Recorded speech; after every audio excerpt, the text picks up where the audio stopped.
readers. My name is Dawn Hughes, and I'm the coordinator for Booktrib's book club program. I'm here today with author Katerina Grishakova to talk about her new novel, The Hermit, a gripping exploration of the human psyche against the backdrop of high-stakes finance. We are so excited that Katya's book, The Hermit, is one of the selections available in Booktrib's book club program for June. Thank you for taking time to talk to us, Katya. Thank you for talking to me. Let's dive in. I saw you giggle a little bit about the high stakes finance. What can you share about your book that we wouldn't find on the jacket cover? Maybe a little insider information. Right. So the thing about The Hermit is that it is the novel of dualities. There is this tug of war between different notions in the book. City and the woods, power and helplessness, reason and irrationality. So we have this guy, main character. He's a bond trader. He lives a comfortable life, and yet he's always torn apart by these different notions. He lives in the city, but he's haunted by the woods. He's a powerful guy, but he cannot make a decision. And he's been this rational guy, reasonable guy his whole life. And then in the end, he does something irrational. He does something that puzzles his friends and colleagues.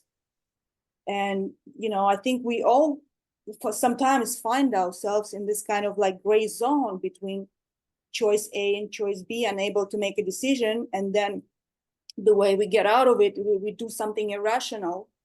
Yeah. And what I think is interesting about it is that this ability to do something irrational is what makes us impervious to being described by an algorithm, defined by an algorithm. It's something that makes us all human. We do something, sometimes we just do something stupid and we can't explain why. And that is one of the themes in the book that is not described on the cover, but that is one of the major themes. Well, it sounds like that's a major theme that we should be exploring in the book club selection as well. Right. Why else is The Hermit such a great book club selection? What would we talk about? So in the wake of the financial crisis, there was a bunch of books that came out, like The Big Short. Oh, I'm sorry. The Big Short, Wolf of Wall Street, and other books. And I think that all those books, they kind of like seek to glorify their subjects. We learn from those books how those guys make money, how they spend money. We learn about their glamorous lifestyles. But what we don't learn about is what goes on in their minds. We don't know anything about their inner worlds. We don't know what they think, what their rationales are.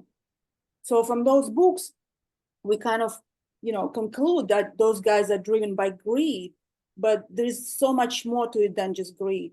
They just can't quit what they're doing, because they kind of in this mental inertia. And they're just afraid to leave the racket, because if they leave it, they will lose their social status. Everybody will like mock them. So they continue, this inertia continues, and they keep making money, not because they need money, they're already well set for life, but it's kind of like being in this racket, in inertia, and they cannot stop it. So if there are readers out there who are interested to learn about the rationales and the inner thoughts of those guys, of the Wall Street guys, then I think my novel kind of covers it. That's what I try to do with the novel. Yeah. If there are readers who want to learn about those, what those guys think, then I think they will find it very interesting. You seem so knowledgeable about this topic. Is this a product of a world you've lived in, or just really heavy, in-depth research? No, I worked on Wall Street for more than a decade. So like I saw those guys firsthand, how they think, how they operate. Yeah. So most of the book is written, this guy is a composite character, but I guess he's based on some real people. A lot of the people that you encountered. Yeah. Yeah. Is this your debut novel? Yes. Okay. Do you have another book you're working on? I'm working on something else. Yes. Nice. That's exciting. Yes. Okay, so we're gonna veer off your writing for a second. And is there a book that you read in the last year, fiction or nonfiction, that you loved so much you think we should all go read it after we finish yours, of course? Yes, absolutely. So this is like a very strange, in a fascinating way, book. It's called When We Cease to Understand the World, and it was written by this guy called Benjamin Labatut. It came out like 2 or 3 years ago, but I read it recently. It's actually made shortlist for Booker, I think, and National Book Awards. So it received a wide circulation.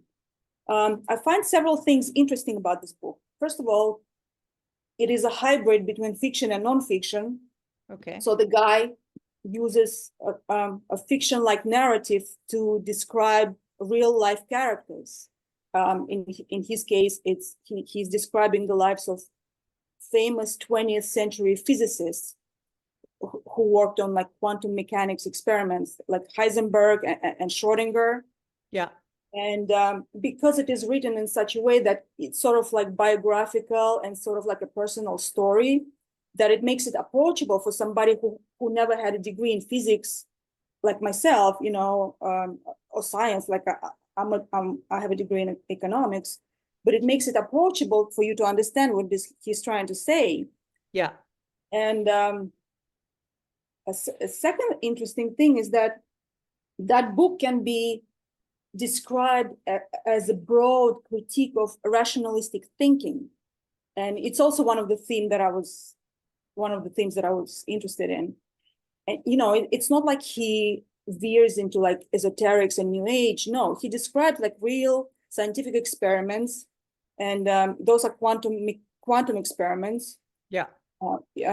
And these experiments produce results that don't make sense, for somebody who just studied traditional physics, Newtonian physics.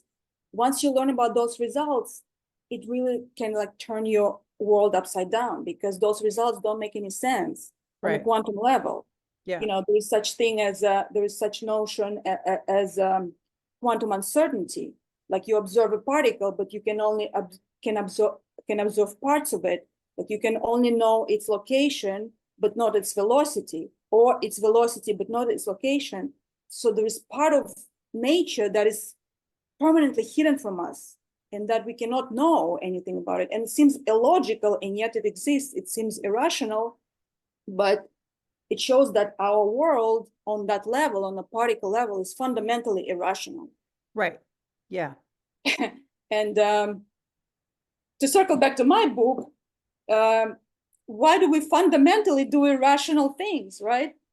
So where does it come from? Maybe it comes from, the irrationality on subatomic level. So Yeah. it's kind of funny, but like maybe there's a connection, who knows? So again, that book is called Why We Cease to Understand the World, and the author is Benjamin Labatut. Thank you very much. That was fascinating. I'm excited to read that book as well. I know we could probably talk all day about books, but I do have to wrap it up. I promised 5 minutes. So thank you so much for taking time to talk to us Thank you, today. Dawn. Good luck with the book. I'm excited to read it and to read what comes next.